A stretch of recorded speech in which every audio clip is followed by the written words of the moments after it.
Jadi wife dia pelik lah. Sebab wife dia tengok jalan, tak ada apa-apa pun. Tapi si husband dia pula cakap atas jalan tu sebenarnya penuh dengan tumpukan darah.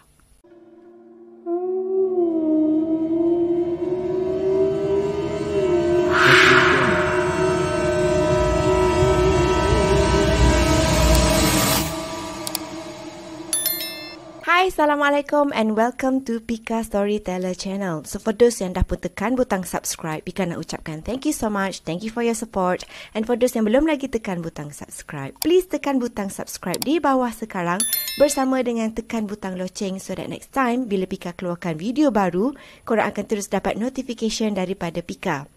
Dan jangan lupa juga untuk tekan butang like dan follow Pika dekat Facebook dan juga Pika Storyteller Instagram. Jadi, seperti yang telah pun Pika janjikan, untuk video kali ini, Pika akan menceritakan tentang 3 kisah seram yang berlaku di negeri Terengganu.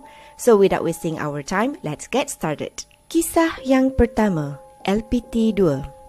Okey, kisah yang pertama ni kononnya berlaku dekat sepasang suami isteri yang dalam perjalanan daripada Marang menuju ke Paka. Dan masa tu, diorang ni tengah sembang-sembang tau. Sebab ialah perjalanan jauh dan agak sunyi pula tu kan. Dan masa tu, wife dia ni tengah makan sata. Sedapnya sata. Dan kemudian, diorang pun cakap lah pasal kemalangan. You know, macam benda-benda pelik yang pernah berlaku dekat LPT tu. Benda-benda mistik dan sebagainya. Dan sekali bini dia pun cakap, "Bang, sunyi kan jalan LPT 2 ni?" Lepas tu, bini dia pun tanyalah husband dia, "Bang, abang ada letak something ke dekat belakang seat dia tu kan?" Dan masa tu lah, si husband ni pun, dia macam tengah driving. Jalan LPT 2 tu kan dia macam straight gitu kan. So, husband ni pun macam sempat lah macam toleh ke belakang gitu. Dan bila husband dia toleh ke belakang, bila husband dia toleh balik ke depan, muka dia macam pucat. Lepas tu satu je perkataan yang dikeluarkan, iaitu Allah. Macam tu. Jadi wife dia ni pun macam pelik lah kan. Asal pula husband dia ni tiba-tiba macam terkejut gitu kan. So wife dia pun tanyalah husband dia, "Kenapa bang? Kenapa?"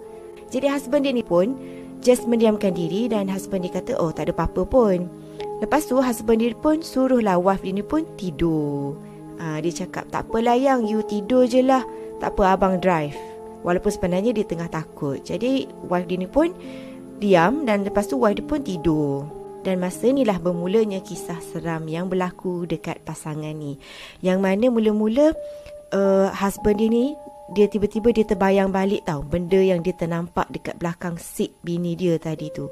Rupanya dia terbayang benda yang dia nampak dekat atas jalan, dekat belakang masa dia toleh tu kan. Dia nampak penuh dekat jalan tu tumpukan darah. Dan ada macam satu mayat budak perempuan gitu. Dan lepas tu dia boleh nampak macam daging berkecai. Macam keadaan orang selepas kemalangan yang sangat ngeri. Tiba-tiba masa dia tengah terbayang benda seram tu, sekali dia rasa macam ada something tau dekat tingkap. Kan dia tengah driving. Dia perasan dekat sebelah mata kanan dia hujung-hujung tu, macam ada something yang tengah follow dia orang tau. Tengah follow kereta dia orang. Dan pada masa yang sama juga, dia boleh nampak daripada side mirror sebelah wife dia, sebelah kiri tu, macam ada kain tau yang terbang mengikut dia orang dekat kawasan bonet kereta tu. Kain apa, korang faham lah kan kain apa. Dan masa tu jugalah bila dia macam perasan dekat mata kiri dia tu kan, dia perasan macam ada something seolah-olah kain tudung yang tengah tengok dekat dia.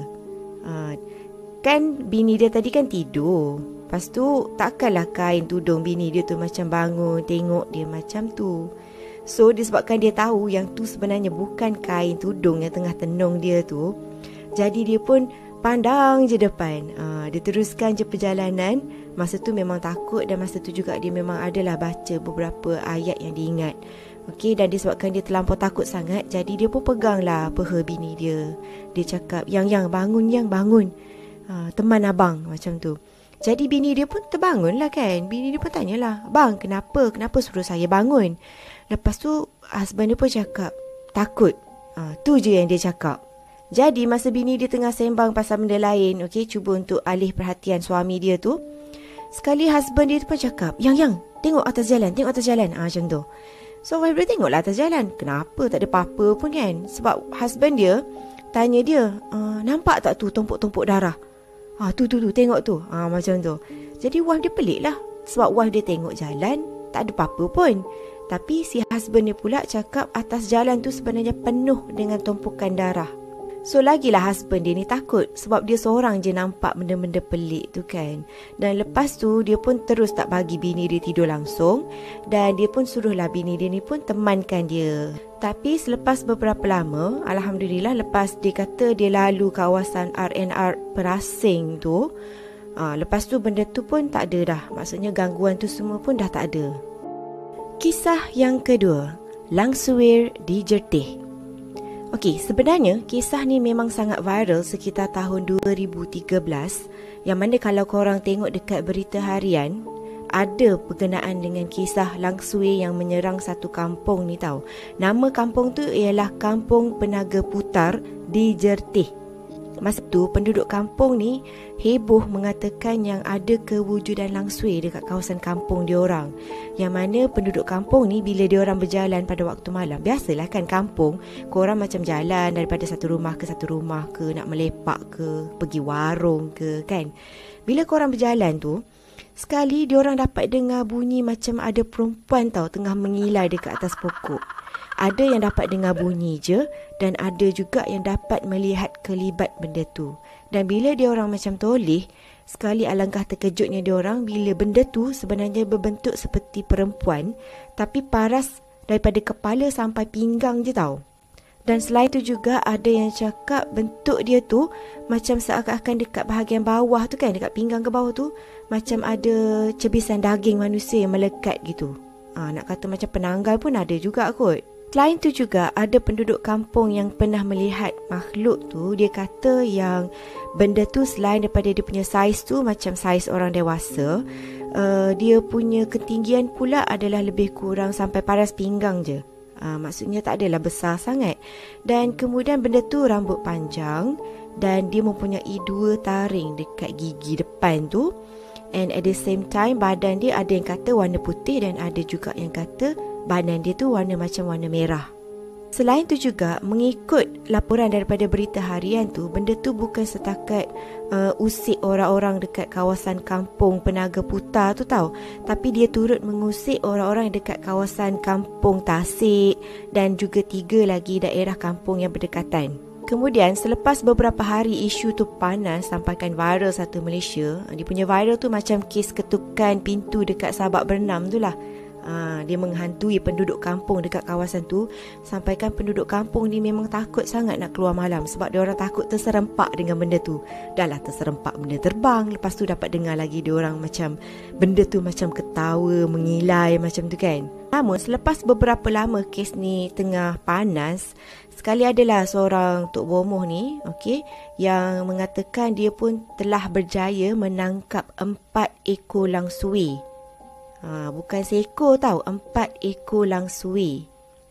Selain daripada dia cakap dia berjaya menangkap 4 ekor langsuir tu, dia juga cakap yang dia telah pun menghantar makhluk halus tu semua kembali ke alam diorang dan mereka juga telah pun dipasung selama 40 hari. Sebenarnya kalau diikutkan kepercayaan masyarakat Melayu, memang dah lama sangat orang-orang kita daripada zaman dulu lagi percaya tentang kewujudan langsuir. Bahkan ada seorang pegawai British ni, dia pernah catat something tau, ataupun buat macam satu laporan tentang langsuir. Nama pegawai British tersebut ialah Sir William Maxwell. Dia pernah bagi catatan tentang kewujudan langsuir dan juga kaedah khurafat yang diamalkan oleh masyarakat Melayu pada masa tersebut. Dan dalam catatan Sir William Maxwell ni tadi, dia kata kononnya langsuir ni berasal daripada perempuan yang mati beranak. Dan lepas tu masyarakat dulu ni, kalau ada kes macam perempuan yang mati beranak, diorang akan buat 3 benda tau dekat mayat ataupun jenazah tu. Yang pertama, diorang macam letak tasbih kaca dalam mulut. Dan yang kedua, diorang ambil telur ayam. Lepas tu diorang letak dekat celah ketiak. And then yang ketiga pula, diorang letak jarum di telapak tangan. Tapak tangan. Dan kononnya perbuatan ni semua adalah untuk mengelakkan jenazah tu tadi daripada bertukar menjadi langsuir. Kononnya dia letak tasbih kaca tu so that jenazah tu tak akan macam ketawa mengilai sebab nanti kan tasbih jatuh. Lepas tu dia letak telur dekat bawah ketiak tu sebab nanti tak bolehlah dia nak terbang. Sebab kalau terbang, kalau angkat ketiak nanti telur jatuh. Gitu. Dan lagi satu, dia letak jarum dekat tapak tangan tu pula. Sebab kalau nanti bergerak, nanti tangan ataupun jari semua jadi sakit. Korang sekarang mungkin gelak kan cara orang kita dulu-dulu handle perempuan mati beranak. Tapi itulah realiti ataupun mengikut laporan yang ditulis oleh pegawai British pada zaman tu. Sama ada benda tu betul ke tak, kita tak tahu. Yang tu, wallahualam. Kisah yang ketiga, Kerajaan Langit Ayah Pen, Hulu Besut. Okey, Kerajaan Langit dekat Hulu Besut ni sebenarnya diasaskan oleh Ayah Pen, iaitu antara ketua ajaran sesat popular Malaysia yang berpusat di Hulu Besut, Terengganu. Dan Ayah Pen ni merupakan antara pengamal ataupun orang yang ketua lah, okey, kepada ajaran sesat yang mana dia kata ataupun dia ni mengaku yang dia ni merupakan Tuhan. Dan selain tu dia juga mengaku yang dia ni merupakan pencipta kepada semua agama, selain dia turut memegang kunci ke syurga. Gitu, dia punya confident Ayah Pen ni memang sangat tinggi sampaikan dia mengaku yang dia tu Tuhan. Saya berjumpa dengan Ayah Pen sendiri di langit, saya jumpa. Saya beramal, kemudian masuk di alam sebalik mata dia panggil. Alam Bazrah dia panggil, alam sebalik mata. Asyik gila lah. Jadi Ayah Pen ni adalah Tuhan bagi saya. Ini kaki tengok DVD ni. So, bila kerajaan kita memutuskan yang ajaran Ayah Pen ni sesat, lepas tu dia pun melarikan diri, okey? Dan kemudian pada tahun 2016, Ayah Pen ni pun telah meninggal dunia. Jadi kalau dulu kita boleh nampak banyak sangat dekat sana replika-replika yang sangat pelik dia punya bentuk tu. Antaranya macam korang boleh nampak cerik gergasi, ada bentuk pasu, ada payung, ada bulan sabit, rumah bulat, dewan. Lepas tu ada replika kapal Nabi Nuh. Dan selain tu ada juga makam Muhammad Ya. Dan juga banyak lagi lah benda-benda lain yang kalau korang tengok macam pelik. Okey, dan kononnya kos pembinaan untuk membina kerajaan langit dekat situ adalah sekitar 5 juta ringgit. Namun sehebat mana pun kerajaan langit Ayah Pen ni, tapi akhirnya sekitar Julai 2005, kerajaan Malaysia berjaya menumpaskan ajaran sesat Ayah Pen ni. Dan sekitar Ogos 2005, kerajaan kita telah pun mengarahkan untuk membersihkan, meruntuhkan semua replika-replika dan juga bangunan yang ada dekat kerajaan langit Ayah Pen tu. Namun banyak-banyak kes yang pernah dikongsikan oleh orang pada masa tu kan, diorang kata ada satu kejadian ni yang pelik, yang mana beberapa kali jugalah pihak kontraktor ataupun orang yang perlu buat kerja-kerja pembersihan semua ni kan, diorang kata diorang tak dapat nak masuk dekat kawasan tu, ataupun bila diorang sekali macam cuba untuk meruntuhkan bangunan dekat kawasan tu, tak dapat. Maksudnya memang banyak sangat gangguan, sampaikan diorang terpaksa refer kes tu kepada seorang ustaz yang agak popular lah, yang untuk macam orang kata deal dengan benda-benda alam gaib ataupun benda-benda peliharaan Ayah Pen tu. Macam ada seorang haji ni, dia kata ada orang yang datang minta tolong dengan dia untuk pergi macam bersihkan tempat tu dululah, okey, daripada gangguan dan sebagainya. Jadi dia pun setujulah, dan dia pun cakap boleh tapi dengan satu syarat, iaitu dia nak ada 7 orang budak tahfiz yang ikut dia bersama dengan 3 lagi ustaz. Dan bila dia orang macam buat panggil lah kan budak-budak tahfiz tu semua, haji ni akan check tau satu persatu budak-budak tu sama ada budak ni boleh ke tak. Sebab dia takut juga budak tu macam lemah semangat ke apa, memang yang tu tak boleh. Jadi pada hari tersebut diorang pun berkumpul lah dekat surau, dekat area Kuala Terengganu tau, pada waktu asar. Dan lepas tu diorang pun adalah macam briefing, macam suruh baca ayat apa. Okey, dia orang akan bagi tahulah taklimat sedikit tentang tempat tu dan sebagainya. Okey, dan selepas tu lepas je waktu maghrib, lepas dia orang solat semua kan, dia orang pun bertolaklah menaiki sebuah bas. Dan dalam perjalanan tu, ustaz ni tadi dia rasa macam pelik sebab banyak sangat gangguan yang diorang terima. Macam biasanya kalau perjalanan daripada Kuala Terengganu ke Besut tu cuma dalam 1.5 jam ataupun 2 jam je kan. Tapi ni macam diorang lepas 2 jam tak sampai-sampai lagi tau. Antara gangguan yang diorang terima ialah mereka macam banyak kali berhenti. Lepas tu diorang kena patah balik cari jalan lain ataupun jalan alternatif. Dan pada masa yang sama juga diorang pernah diserang oleh sesuatu. Mungkin dekat bas tu ada gangguan ke, diorang nampak kelibat ke apa.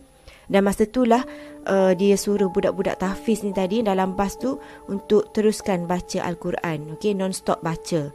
Semoga diorang punya perjalanan tu dilancarkan. Dan Alhamdulillah, selepas 6 jam perjalanan diorang pun sampailah ke Kerajaan Langit tu sekitar jam 2 pagi. Katanya bila diorang sampai ke sana, tempat tu memang gelap tau. Cuma ada macam beberapa orang polis je yang ada dekat situ yang kononnya tengah buat macam pemantauan ataupun datang ke sana untuk keselamatan lah. Sebab diorang takut masa dalam proses untuk membersihkan kawasan tu, takut ada pula pengikut Ayah Pin yang taksub ni yang datang mengacau ke apa ke kan. Jadi that's why lah ada jugalah pihak polis dekat sana. Jadi bila ustaz ni masuk dekat kawasan tu, dia pun macam survey lah kan. Dia nak tengok apa benda yang ada dalam tu semua. Dan masa tu dia kata sebenarnya ada 12 ketua jin yang menjaga kawasan tu. Dan akhirnya dia pun pilihlah sebuah dewan. Dan dia pun suruh budak-budak tahfiz ni macam mengiringi ataupun mengelilingi dewan tu dan bacalah apa-apa ayat yang dia telah pun bagi taklimat petang tu kan. Jadi ustaz ni pun macam lawan dengan jin tu semua. Akhirnya 11 ekor tumpas dan lagi seekor pula terlepas. Dan katanya masa tu memang keadaan ustaz tu memang macam dah basah kuyup dengan peluh sendiri. Dan selain tu juga macam penat lah kan sebab dia berlawan dengan benda tu kan. Dan orang kata dia berlawan dengan benda tu sampailah dekat-dekat dengan waktu subuh. Dan akhirnya bila semua benda tu berjaya ditumpaskan tu kan, akhirnya dia pun suruhlah salah seorang daripada yang ada dekat situ tu untuk azan. Dan masa tu dia kata dia rasa sangat happy dan juga terharu sebab setelah sekian lama, iaitu sekitar 25 tahun, akhirnya azan pun berkumandang lah dekat kawasan tu. Sebab sebelum ni kan kawasan tu agak keras ataupun kawasan tu kan dikelilingi oleh orang-orang yang mengikut ajaran sesat tu. Dan akhirnya sekarang diorang dapat dengar azan. So, antara 3 kisah yang Pika ceritakan ni, mana yang korang macam first time dengar? Okay, mungkin korang boleh kongsikan dekat komen di bawah. Okay, so jangan lupa untuk tekan butang like, komen and share kalau korang nak. Dan jangan lupa untuk tekan butang subscribe bersama dengan butang loceng. So that next time kalau Pika buat video baru, korang terus dapat notification daripada Pika. So apa pun, terima kasih sangat-sangat sebab korang sudi menonton video Pika untuk kali ini. Dan Pika harap Pika akan dapat jumpa korang lagi in my next video. So see you soon. Bye.